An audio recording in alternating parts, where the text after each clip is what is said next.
મારું નામ વાઘેલા મેહુલભાઈ ખોડીદાસ છે અને અમારા વિભાગનું નામ છે કૃષિ વ્યવસ્થાપન અને કૃતિનું નામ છે સ્માર્ટ એગ્રીકલ્ચર મોડેલ. પ્રસ્તાવના એ છે કે આપણે સૌ જાણીએ છીએ કે દેશમાં કૃષિ અને ખેડૂતોના વિકાસ માટે ટેકનોલોજીના ઉપયોગને પ્રોત્સાહન આપવામાં આવી રહ્યું છે. ખેતીના વધુ પ્રયોગો અને ટેકનોલોજી દ્વારા ઉત્પાદન મેળવી શકાય છે. મુખ્ય હેતુ એ છે કે પરંપરાગત પદ્ધતિને આધુનિક ડિજિટલ ટેકનોલોજી સાથે જોડીને વધુ કાર્યક્ષમ અને ટકાઉ બનાવવા પર ધ્યાન કેન્દ્રિત કરે છે. પદ્ધતિ સ્માર્ટ એગ્રીકલ્ચર મોડેલ એક નાનું ખેતરનું મોડેલ બનાવેલું છે. જમીનના ભેજ સેન્સર અને માઇક્રો કંટ્રોલનો ઉપયોગ કરીને ઓટોમેટિક વોટર પંપ ચાલુ બંધ થાય છે. કઈ રીતે કરો? બોર્ડ નહીં એટલે સેન્સર ચાલુ કરાવતું પડશે. બોર્ડ નહીં લાઈટનો લાઈટ ચાલુ કર મોટર છે. વરસાદ વરે નહીં વરસાદનું પાણી એકઠું થાય છત ઉપર કુવામાં આવે કુવામાંથી પાછું ખેતીના કામમાં ઉપયોગ લેવાનો. ચાલુ થયું એમ? ચાલુ હા બરાબર. હા ધાબામાં પાણી ભરાણું એ અહીંયા આવ્યું. રિસાયકલ થયું પાછું અહીંયા આવ્યું. આ ખેતર છે ને? આની અંદર પાવામાં વપરાય એમ ને? અને આ ચાડીઓ ખેતરમાં કોઈ હા એ તો બરાબર. અને પછી ઝાટકા મશીન ને કોક કરતા પેલું છે આ તો બધા આ અનાજ કોઠાર છે જે રિમોટ કંટ્રોલ દ્વારા ખુલ્લે છે એમને એના કોઠાર અને બંધ થઈ જાય વરસાદ આવે ઓટોમેટિક. અને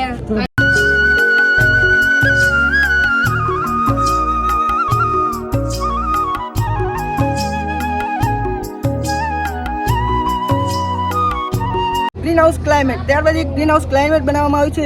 તાપમાન વધતા પંખો ભમે છે અને તાપમાન ઘટતા પંખો બંધ થઈ જાય છે. ત્યારબાદ છે જંગલી પ્રાણીઓથી સુરક્ષા પ્રણાલી. એક ઇન્ફોર્ડ નામનું સેન્સર લગાવવામાં આવેલું છે જેથી ખેતરમાં કોઈ પ્રાણી પ્રવેશે તો એલાર્મ વાગે તેવું એક મોડેલ બનાવ્યું છે જેથી તે આપણને જાણ થઈ શકે છે.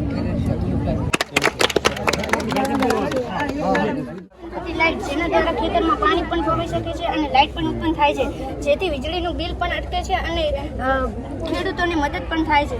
બરાબર. આ સોલાર દ્વારા અહીંયાથી આ મોટરથી પાણી આવ્યું. આ ટોંકીમાં જ્યાં ખેતરમાં પાણી આવ્યું. બરાબર. આ સોલાર પ્લેટ છે એના દ્વારા અહીંથી વીજળી ચાલે. આ શું છે? ઘર છે? પાણી આવે ખરી? આમ લાવવું હોય તો આમાં મૂકીએ તો આમાં આ ધારો કે આમ કરીએ તો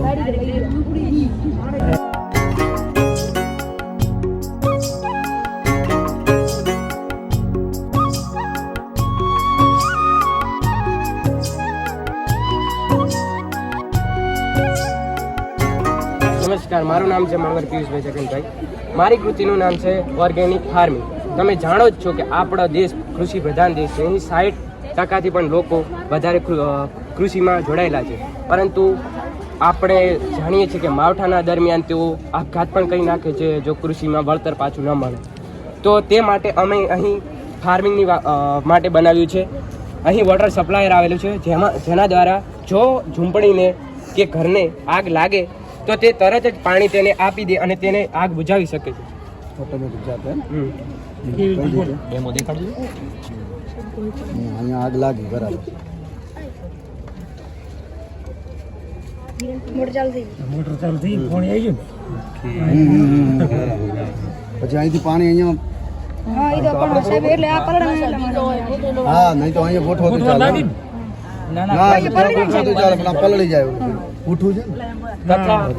અહીં ખેતર પણ આવેલું છે પણ આપણે જાણીએ છીએ કે હાલના ખેડૂતો ઝાટકા લગાવે છે જેનાથી પશુઓ મરી જાય છે. પણ આની અંદર જો ખેડૂતને જો કોઈ પશુ તેની આજુબાજુ ખેતરની આજુબાજુ આવે છે તો તેને ખબર પડી જાય છે તેના અવાજના સાયરન દ્વારાથી. અને અહીં એક જ ફાર્મિંગ નહીં અને અનેક નાના ઉદ્યોગો દ્વારા અહીં સમજણ આવે છે. માહિતીનો અભાવ હોવાના કારણે તે ફક્ત ખેતી સાથે જ સંકળાયેલા રહે છે. તેથી અમે તેમને સમજૂતી આપવા માટે અહીં તબેલો છે જેથી પશુપાલન કરીને પણ તે પોતાનું ગુજરાન ચલાવી શકે છે. મરઘા ઉછેર પણ કરી શકે છે અને નર્સરીમાં રોપાઓનો ઉછેર કરી અને વેચી શકે છે. એક સાથે ઘણું બધું છે. હા.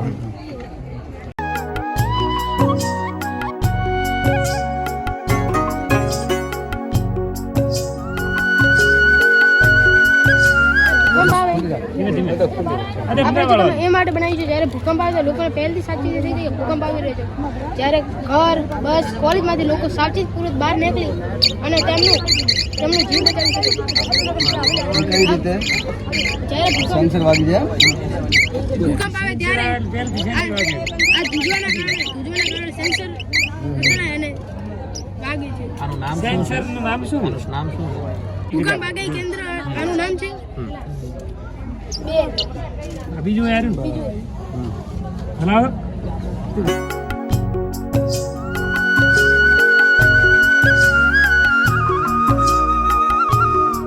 તે માટે હા એ રેડી છે તારે. એટલે સાહેબ હાલના યુગમાં ઘણા આવું લગાવ્યું છે, પણ આપણે આટલી લિમિટ છે વાયર છે. એટલે આમાં જો થોડું વધારે પડે છે આટલે પોકે ને એટલે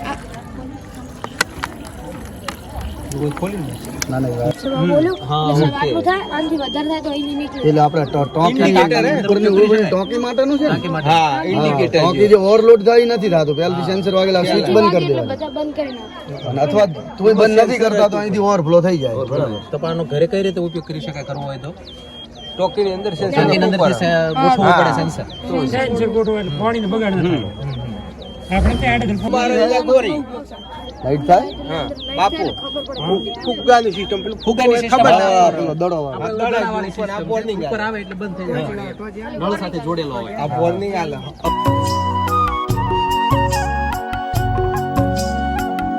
આ એક ફાયર એલાર્મ છે, તેનાથી આપણે આગ કે કોઈ પણ શોર્ટ સર્કિટ થયો હોય તો આ સાયરન વાગે અને આપણને ખબર પડી જાય છે. તેથી આપણને હાલના સમયમાં તો કોઈ મદદરૂપ થવા આવતું નથી, પણ આ સાયરનનો અવાજ સાંભળી પાડોશી અથવા ગામના કોઈ પણ વડીલ કે કોઈ આપણને મદદરૂપ થવા આવે છે. તેથી આવો યંત્ર આપણે ઘરમાં કે કોઈ પણ જગ્યાએ ગોઠવવો જોઈએ. તો કઈ રીતે એનું સમજાવો? ડેમો સમજાવો. ડેમો સમજાવો. ફંક્શન કઈ ગોઠવવાનું સમજાવો. ચાલુ છે આગ બરોબર. આગ આવી, આગ લાગી. રેડી? પછી પાછળ.